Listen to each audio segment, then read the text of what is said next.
कल यानी 26 अप्रैल बरोज जुमा बेंगलुरु समेत कर्नाटक के 14 पार्लिमानी हलकों में लोकसभा इंतखाबात की पोलिंग वोटिंग होने जा रही है। इस सिलसिले में सीनियर सहाफ़ी अब्दुल खालिक ने एक बार फिर अपनी अपील जारी की है। रोजनामा पासबान में शाया अपने कॉलम और मैं देखता चला गया में अब्दुल खालिक ने अपील की है कि रियासत कर्नाटक के 14 हलकों में 26 अप्रैल जुमे के दिन पोलिंग होने जा रही है। इस इलेक्शन की अहमियत को देखते हुए हम सब की जिम्मेदारी है कि वो ज़रूर अपना वोट इस्तेमाल करें। जुमे के दिन अव्वल वक्त में पोलिंग बूथ पहुंचकर दस्तूर और जमहूरियत को बचाने वाली पार्टी के उम्मीदवारों को वोट डालें। वोट को मामूली न समझें। वोट एक हथियार है, ताकत है, एक गवाही है और अमानत है। वोट से हुकूमतें बनती हैं, हुकूमतें गिरती हैं। वोट डालने में गफलत न बरतें। अब्दुल खालिक लिखते हैं, पोलिंग बूथ जाते वक्त वोटर आईडी कार्ड साथ ले जाएं। अगर वोटर आईडी कार्ड न हो तो Aadhaar card, ration card, service card, passport या ड्राइविंग लाइसेंस कोई न कोई शनाख्त बताकर वोट डाल सकते हैं। किसी एक निशान का बटन दबाएं।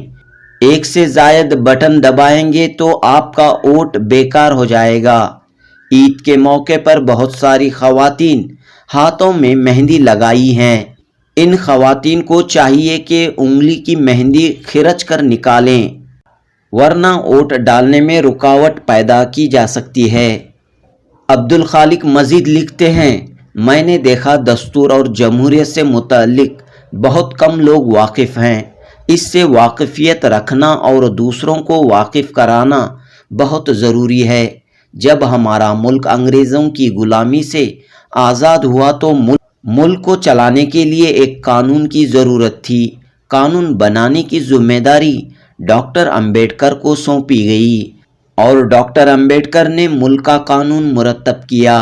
इसको अंग्रेज़ी में कॉन्स्टिट्यूशन ऑफ इंडिया, उर्दू में दस्तूर हिंद या आईन हिंद, हिंदी में संविधान कहते हैं। हमारे मुल्क के दस्तूर में तमाम शहरियों, तमाम तबकात, तमाम मज़ाहिब को यकसां हुकूक फराहम किए गए हैं। तमाम हिंदुस्तानी बराबर के शहरी हैं। मैंने देखा आज हम मुल्क के मुसलमानों को दस्तूर हिंद के तहत मजहबी आज़ादी हासिल है। हम तालीमी इदारे कायम कर सकते हैं। सरकारी अहदों और इक़्तिदार में हमारी शिरकत है। गर्ज हम सब के साथ बराबर के शहरी हैं। फ़िरका परस्त ताकतों को ये देखा नहीं जा रहा है। वो मुसलमानों को अलग थलग करके हाशिए पर रखना चाहते हैं। दस्तूर को बदल कर कई तब्दीलियां लाना चाहते हैं।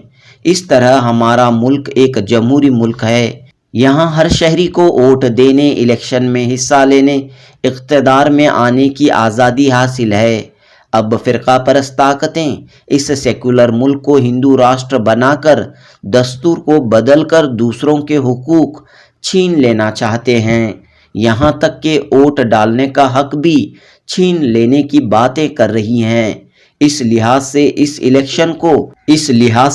इलेक्शन को दस्तूर बचाओ जमहूरियत बचाओ की लड़ाई करार दिया जा सकता है। बशुक्रिया रोजनामा पासबान, सीनियर सहाफ़ी अब्दुल खालिक, जनूबी हिंद न्यूज़ रिपोर्ट।